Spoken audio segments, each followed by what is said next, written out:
ফিরতে দুইটি শব্দের জিকির করুন, সম্পদের অভাব হবে না। আল্লাহ পাক রব্বুল আলামিন আপনাকে সম্পদ দান করবেন, এটা আল্লাহ পাক রব্বুল আলামিন পবিত্র কোরআনুল কারীমের ভিতরে নিজেই বলে দিয়েছেন। সুতরাং আমরা অনেকেই অভাবের ভিতরে আছি, অনেকেই কষ্টের ভিতরে আছি, অনেকেই দুঃখ কষ্টের ভিতরে জর্জরিত, অনেকে ঋণের বোঝা নিয়ে দুশ্চিন্তার ভিতরে আছেন, টেনশনের ভিতরে আছেন।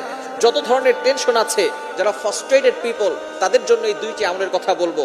আমি নিজে করে উপকার পেয়েছি, যাদেরকে এই আমলগুলো বলেছি তারাও অনেকটা উপকার পেয়েছে, এবং নবীজি সাল্লাল্লাহু আলাইহি সাল্লাম নিজেই কথা জানিয়ে দিয়েছেন উপকারের কথা।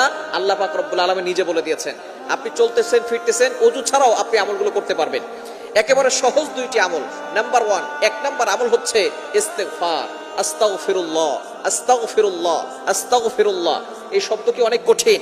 আস্তাগফিরুল্লাহ পারে না এটা কিন্তু কোনো মুসলমান নাই যারা আস্তাগফিরুল্লাহ পড়তে পারে না। সবাই আমরা আস্তাগফিরুল্লাহ পড়তে পারি।